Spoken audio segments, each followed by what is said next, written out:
Maybe that's a bit harsh, but I think it's extremely naive to think that people, especially younger guys, will actively go looking for the rules on the interwebs for a game that they are playing for fun. Like, really? Hello everyone, OSW-Sim-Sports here, and in this video I want to have a quick comparison in the onboarding experience of going sim racing for the first time and going real life racing for the first time, and how these differences might actually affect what we see on track, the behavior we see on track, what we can expect of the drivers on the track, and how those differences in the onboarding process might actually be hurting sim racing compared to real racing in some way. Now, with sim racing, similar to other games, to be honest, you can just dive right in, go online and have a faff about, which honestly is very good, and it is beneficial, I think, that the community is open and welcoming to new players. Now, let's say you want to go racing in real life. Let's take the easiest example. Maybe you want to go rental karting and do some actual racing, maybe some endurance racing, and you come to the track. It's just an arrive and drive arrangement.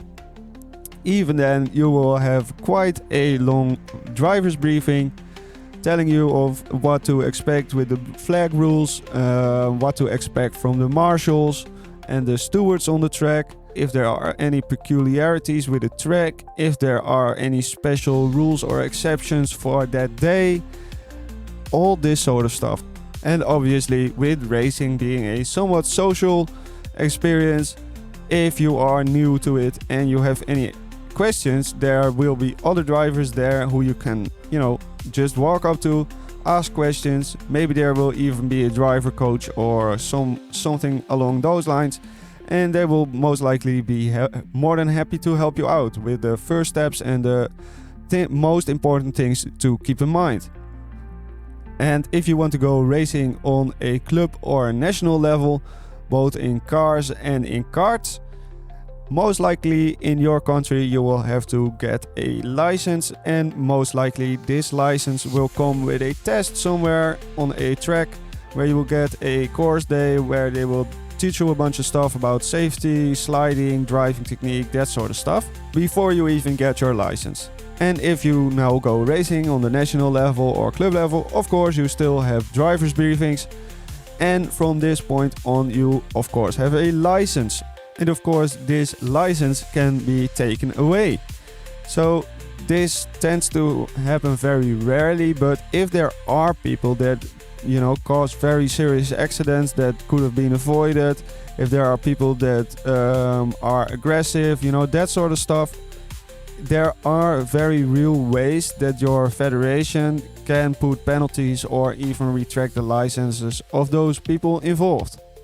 Now, this is of course very, very rare, but drivers do 100% keep it in the back of their mind that they have a license, and if they want to continue racing, they have to keep this license. And even if you have the money and the talent to make it to an international level in something like Formula 3, Formula 4, something like that, even there will be driver briefings, safety standards, all kinds of stuff. So every step along the way in your ladder, you will be reminded of what is expected of you, both in terms of driving standards and safety on the track. Now let's say you saved up enough money and you have gotten your license to go racing on the national level, no matter in karts or in a car. What is your number one priority heading into this race? 1. Showing how fast you are and that you can beat everyone, or 2. That you can bring the car home safely without any damage, and that you are able to make it to the next race without any issues. Obviously it will be number 2. Now, sim racing by comparison is extremely different in the sense that a sim racing game, yes it's a game, is essentially just a product that you can go in and buy. And if you have bought this product, you essentially have the privilege of going racing.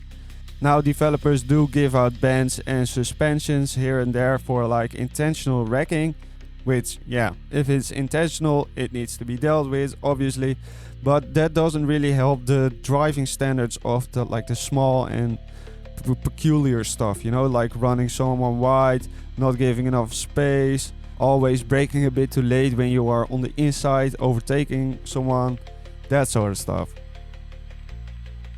Now with titles like Le Mans Ultimate, iRacing, Assetto Corsa Competizione, AMS2 and some others I will probably forget. Once you have the product and you have the product installed, you can essentially just instantly fire up a race and go online with others. There's no licensing, no tutorial, there's no information prior to you starting a race. It's just click, race and go. And while some people will say like, yeah, that's a good thing, we need to have the barrier to access as low as possible, etc, etc. I am not fully sure I completely agree with that. Sure, there is 100% a place for maybe rookie lobbies, etc, where you can just drive without a license or without having completed a mandatory guide. But in most situations I think it is on the developers of the game to actually teach their players about what is expected of them. Both in how the cars and classes actually work, like explain the differences, like for example LMP2 doesn't have ABS. What is ABS? Why ABS is important and why it makes the GT3 so much easier to drive if you are a newbie. Like all this sort of stuff that for us, like if you are deep within the sim racing bubble, is like very easy to understand and, you know, it comes logically. But if you are a newcomer, like this sort of stuff is not always that logical and it can lead to a very frustrating experience, not just for the new person but also for the people that are driving around this new person, right? Because let's say he just goes into an LMP2 without any driving experience, he does a shitty qualifying lap, he gets placed at the back of the middle of the pack, and into T1 he instantly locks up his brakes and causes a massive pile-up, you know? And I have seen this stuff from experiences over and over and over again. Now I don't just want to complain and also come up with some actual solutions to these problems, which is just give more information. And if the studios themselves don't have the talent to do this, like doing the recording the videos, making the actual tutorials, etc, etc, they should hire someone to do it, to create the content.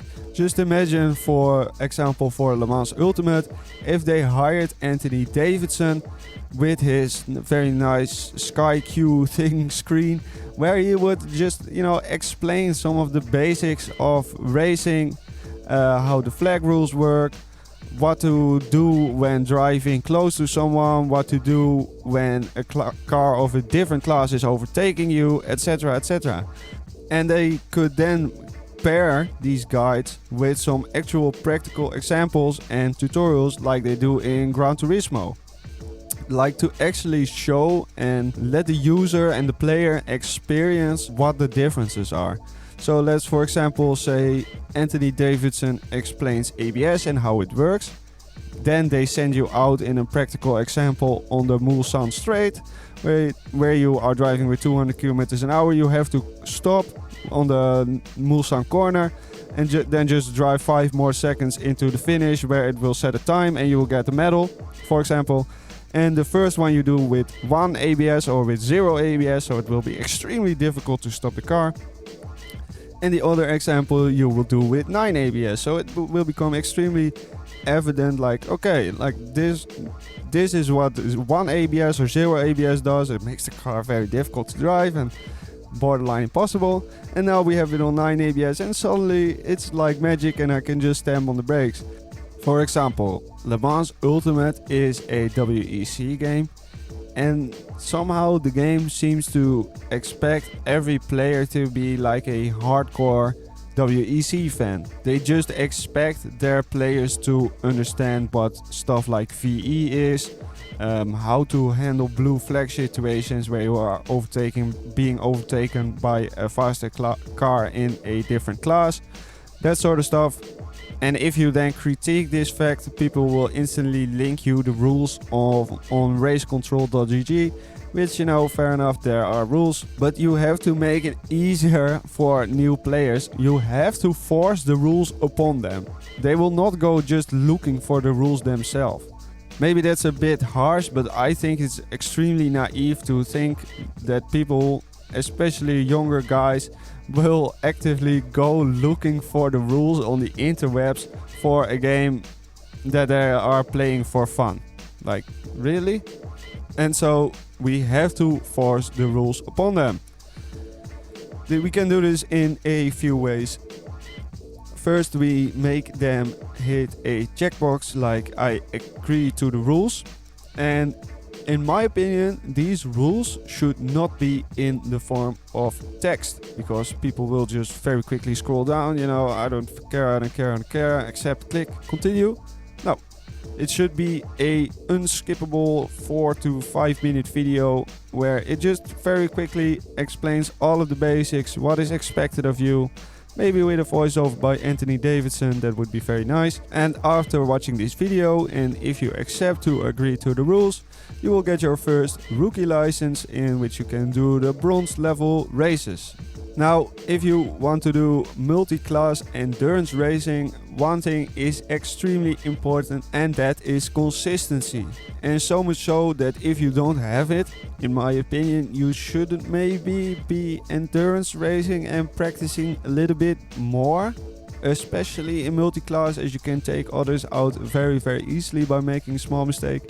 So for getting the silver and higher license, I am very much recommending the 107% rule, where you have to do 5 or 7 laps on a random ass track within 107% of top times without making a single mistake during that run. And for the people who think like the 107 rule permit system is a big thing, if you are a decent driver, honestly it's really not. Most of the time you can get the license within 10 minutes to 1 hour, and if you are struggling a bit with a particular track, sometimes it will take you about 2 to 3 hours, but most of the time you can just get it done within a day. So yeah, I don't really see the big issue. Maybe that's a skill thing, I don't know. But having these licenses in the game will also have very big advantages. As the developer, or at least the one who is stewarding or keeping the rules enforced, can take the license away. Now, let's say your license is taken away from a silver permit license thingy. You would go all the way back to bronze, so you would have to rewatch the rules video again. You would have to re-click accept, and you would have to drive 107% laps again. Which honestly is a minor annoyance, but that minor annoyance might just be enough for a lot of people to drive a little bit cleaner and to think a little bit more about, do I really want to go through that really annoying permit process again? No, probably not. So maybe better to keep my nose clean. And that is exactly how we can come closer to real life racing, because this is always the fear hanging over drivers' heads. Of course, they also have to do with the financial stuff, but if they don't have a license, they don't get to race. Period.